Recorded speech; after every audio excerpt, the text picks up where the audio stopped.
What if the greatest drain on human energy is not physical work? What if it is emotional survival? Most people assume they are tired because they are busy. Most people assume they are tired because they are busy, because they work too much, because they don't sleep enough, because life is demanding. And sometimes that is true, but there is another form of exhaustion, a deeper exhaustion, one that cannot always be fixed with a vacation or a weekend off or an extra cup of coffee. It is the exhaustion created by living in survival mode. Now, survival mode is not necessarily dramatic. It does not always look like panic or fear or crisis. Sometimes survival mode looks normal.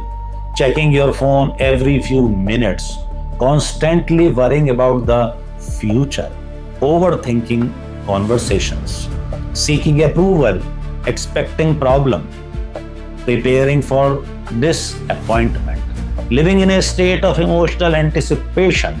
Now imagine doing that every single day, not for a week, not for a month, but for years. How much energy would that require? A tremendous amount, because survival is expensive. The body was designed to activate survival temporarily, not permanently. Now think about a city during an emergency. Resources are redirected. Normal activities slow down. Energy is allocated toward immediate protection. The body does something similar. When survival activates, energy shifts. Repair becomes less important. Growth becomes less important. Creativity becomes less important. Connection becomes less important. Protection becomes the priority. Now here is the challenge. Many people are living as if the emergency never ended. The body keeps preparing, the nervous system keeps scanning, the mind keeps anticipating, and energy keeps draining. Now let us talk about attention. Attention is energy. Whatever captures your attention captures part of your life force. Whatever captures your attention captures part of your life force. Now imagine spending hours each day worrying, complaining, judging, comparing, replaying the past, predicting the future. Every one of those activities consumes energy, not physical energy alone, mental energy, emotional energy, biological energy. Now think about how many people feel exhausted before the day even begins. Nothing terrible has happened, yet the body already feels heavy. Why? Because the nervous system is carrying yesterday's stress into today's experience. The body remembers, the chemistry continues, the pattern repeats, and eventually fatigue becomes an identity. Now here is something important. The body does not distinguish perfectly between real threat and imagined threat. A stressful thought can trigger a stress response. An imagined future can trigger a stress response. A remembered event can trigger a stress response. The body reacts, the chemistry changes, the energy shifts, and survival activates. Now imagine repeating this hundreds of times every day. No wonder so many people feel depleted.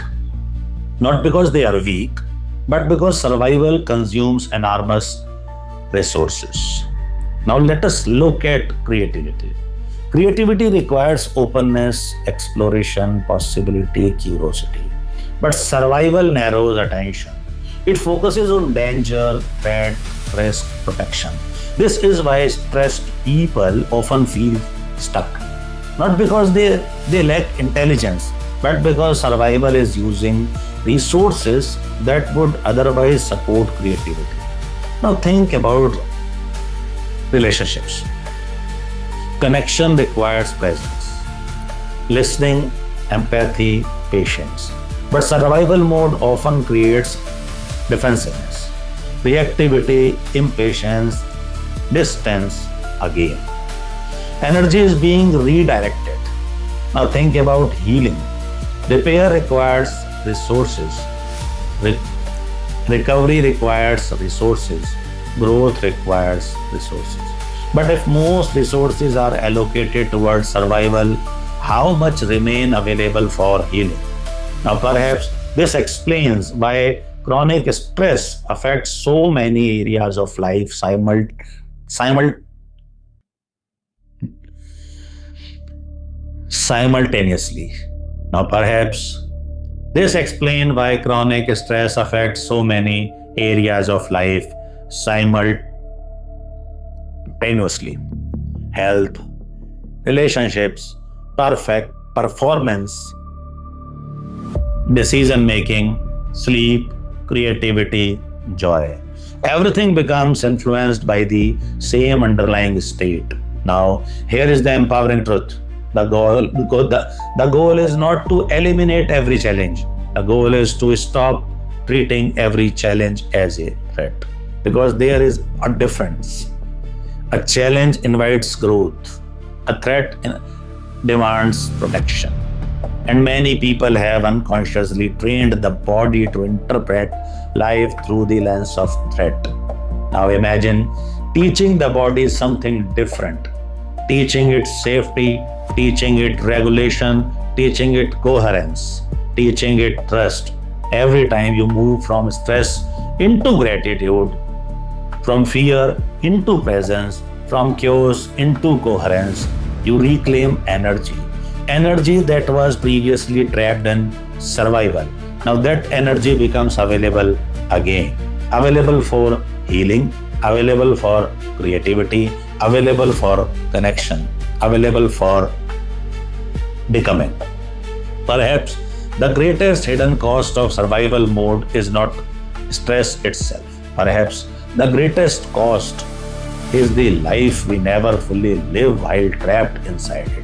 Because survival keeps us alive, but coherence keeps us truly live. And maybe the moment we stop spending all our energy protecting survivors is the moment we finally have enough energy to create ourselves.